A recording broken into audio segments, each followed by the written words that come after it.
भक्तजनों, आपका स्वागत है हमारे चैनल पर। आज मंगलवार के दिन हनुमान जी की आराधना उत्तम मानी गई है। आज के दिन व्रत रखते हुए हनुमान जी की पूजा करनी चाहिए और मंगलवार व्रत की कथा अवश्य पढ़नी चाहिए। हनुमान जी प्रसन्न होकर अपने भक्तों की सभी मनोकामनाओं की पूर्ति करते हैं। बल, बुद्धि, विद्या के दाता राम भक्त हनुमान जी अतुलित बलशाली हैं। सभी गुणों से युक्त, वानरों में श्रेष्ठ शिरोमणि हैं। आज मंगलवार के दिन हनुमान जी की आराधना उत्तम मानी गई है। आज के दिन व्रत रखते हुए हनुमान जी की पूजा करनी चाहिए और मंगलवार व्रत की कथा अवश्य पढ़नी चाहिए। हनुमान जी प्रसन्न होकर अपने भक्तों की सभी मनोकामनाओं की पूर्ति करते हैं। आइए जानते हैं मंगलवार व्रत की कथा के बारे में। जय श्री राम।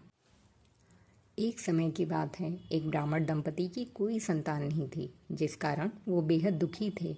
एक समय ब्राह्मण वन में हनुमान जी की पूजा के लिए गया। वहाँ उसने पूजा के साथ महावीर जी से पुत्र की कामना की। घर पर उसकी स्त्री भी पुत्र की प्राप्ति के लिए मंगलवार का व्रत करती थी। वो मंगलवार के दिन व्रत के अंत में हनुमान जी को भोग लगाकर ही भोजन करती थी। एक बार व्रत के दिन ब्राह्मणी न भोजन बना पाई और न ही हनुमान जी को भोग लगा सकी। उसने प्रण किया कि वो अगले मंगलवार को हनुमान जी को भोग लगाकर ही भोजन करेगी। वो भूखी प्यासी 6 दिन तक पड़ी रही। मंगलवार के दिन वो बेहोश हो गई। हनुमान जी उसकी निष्ठा और लगन को देखकर प्रसन्न हुए। उन्होंने आशीर्वाद स्वरूप ब्राह्मणी को एक पुत्र दिया और कहा कि ये तुम्हारी बहुत सेवा करेगा। बालक को पाकर ब्राह्मणी अति प्रसन्न हुई। उसने बालक का नाम मंगल रखा। कुछ समय उपरांत जब ब्राह्मण घर आया तो बालक को देख पूछा कि वो कौन है। पत्नी बोली कि मंगलवार व्रत से प्रसन्न होकर हनुमान जी ने उसे ये बालक दिया है।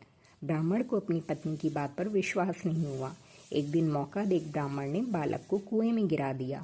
घर पर लौटने पर ब्राह्मणी ने पूछा कि मंगल कहाँ है। तभी पीछे से मंगल मुस्कुरा कर आ गया। उसे वापस देखकर ब्राह्मण आश्चर्यचकित रह गया। रात को हनुमान जी ने उसे सपने में दर्शन दिए और बताया कि ये पुत्र उसे उन्होंने ही दिया है। ब्राह्मण सत्य जानकर बहुत खुश हुआ। इसके बाद ब्राह्मण दंपति प्रत्येक मंगलवार को व्रत रखने लगे। जो मनुष्य मंगलवार व्रत कथा को पढ़ता या सुनता है और नियम से व्रत रखता है, उसे हनुमान जी की कृपा से सब कष्ट दूर होकर सर्व सुख प्राप्त होता है और हनुमान जी की दया के पात्र बनते हैं।